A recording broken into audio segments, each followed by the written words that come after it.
C'est un réel bonheur et un insigne privilège pour moi d'être aujourd'hui parmi vous à ce cérémonial qui représente un moment fort pour nous et un événement marquant qui vient perpétuer en cet endroit emblématique une importante période de l'histoire commune et de la mémoire partagée entre le Royaume de Belgique, la République française et le Royaume du Maroc. Il me plaît également, au nom de la délégation marocaine, représentant les institutions en charge des anciens combattants marocains, des anciens résistants et membres de la Libération, de remercier très chaleureusement et saluer vivement les autorités françaises et belges pour tenir à organiser officiellement et régulièrement et avec la solennité qui se doit cette remarquable cérémonie commémorative de la glorieuse bataille de Gembloux qui constitue une louable marque d'attention particulière rendant un vibrant hommage aux énormes sacrifices consentis par les vaillants soldats engagés pour la libération de l'Europe et du monde libre du joug colonial totalitaire, nazi et fasciste lors de la Seconde Guerre mondiale 1939-1945. En ce moment de souvenir, de recueillement et de reconnaissance, il est du devoir de mémoire de se remémorer les actes héroïques réalisés par nos braves soldats, dont les soldats marocains, lorsqu'ils ont répondu massivement à l'appel historique lancé par feu Sa Majesté Mohammed V. Un message qui a été lu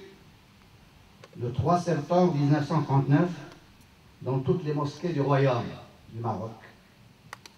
exhortant les jeunes appelés et volontaires marocains à s'enrôler et à se ranger moralement et matériellement aux côtés des armées alliées en vue de leur apporter un soutien et un appui sans réserve et sans recul. Répondant à cet appel historique, les Marocains furent nombreux à s'engager volontairement dans les armées françaises et se distinguèrent par leur héroïsme et leur bravoure et consentirent d'énormes sacrifices allant jusqu'au sacrifice suprême. Dès 1940, les tirailleurs marocains menèrent des combats acharnés en Belgique, à Gembloux et à Kippel en Hollande et se sont battus avec un courage inouï, infligeant des pertes importantes à l'ennemi surpris par une telle résistance et bloquant ainsi l'offensive des forces nazies. C'est dans ce contexte donc qu'il y a lieu de rappeler la résistance héroïque de la première division marocaine à Gembloux les 14, 15 et 16 mai 1940. Le coût humain de cette résistance héroïque fut certes élevé, comme en témoignent les constats militaires. Les combats de Gembloux, de la Horgne, de la banlieue lilloise, de la montagne de Reims sont des exemples, entre autres,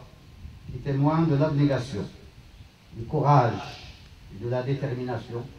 des unités marocaines dans la défense de la France et de la Belgique en mai-juin 1940, en dépit du tribut qui était très lourd pour ces valeureux combattants. De même, lors des campagnes d'Italie, de France, d'Allemagne et d'Autriche, les soldats marocains firent preuve de bravoure, de courage et d'abnégation et livrèrent de durs combats et des batailles acharnées, bravant toutes sortes d'obstacles, notamment topographiques et climatiques. Le courage et la ténacité des troupes marocaines furent unanimement reconnus par les chefs alliés. Le général Alexandre, commandant des forces alliées en Méditerranée centrale, déclara « Vos avances sur un terrain des plus difficiles furent dignes des plus beaux éloges. » Aujourd'hui, cette atmosphère de respect et de déférence, cette célébration nous rappelle les prestigieux gestes historiques de reconnaissance de l'épopée marocaine lors de la Seconde Guerre mondiale, dont on peut citer la décoration de feu Sa Majesté le roi Mohammed V de la croix de compagnon de la libération par le général Charles de Gaulle, l'inauguration de la place Mohammed V à Paris et du monument commémoratif de la mémoire des soldats marocains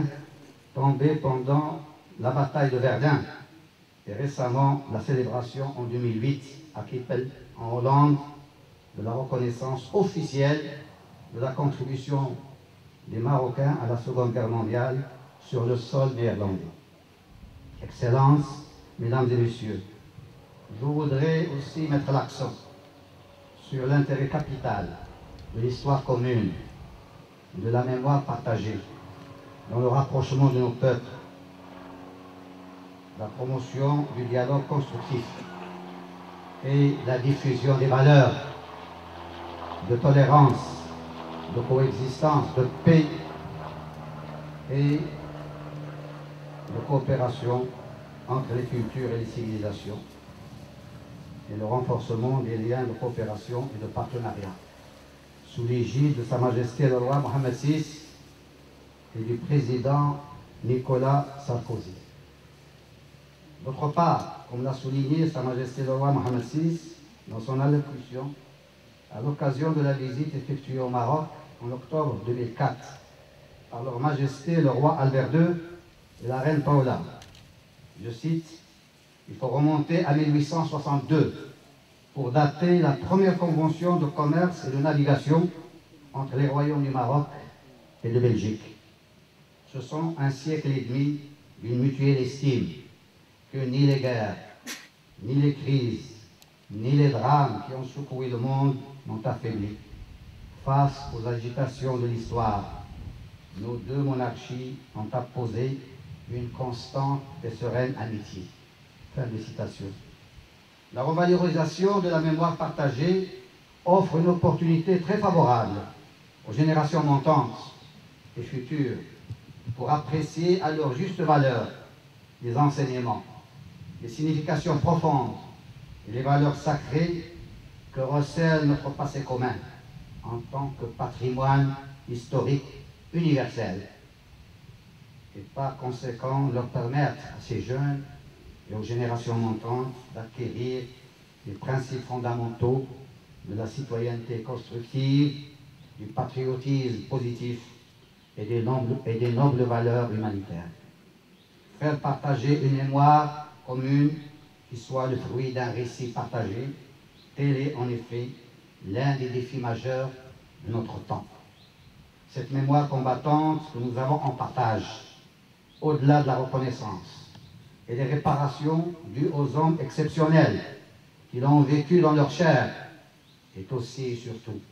un cadre privilégié d'échanges multidimensionnels et de promotion de paix et de rapprochement entre nos nations. Aussi, au regard de la pertinence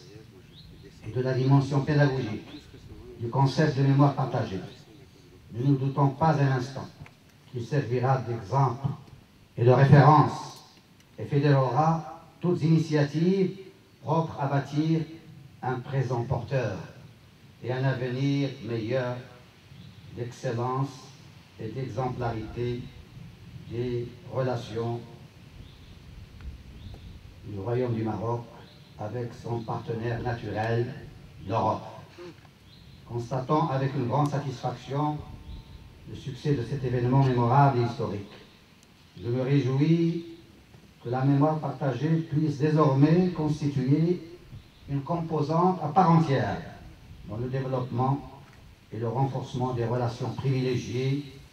entre le Royaume du Maroc et la République française d'une part, le Royaume du Maroc et le Royaume de Belgique d'autre part. Permettez-moi de conclure, Excellences, Mesdames et Messieurs, en saluant l'exceptionnelle qualité, la richesse et la densité des liens qui unissent nos pays et auxquels nous souhaitons un continuel succès. Je vous remercie de votre attention.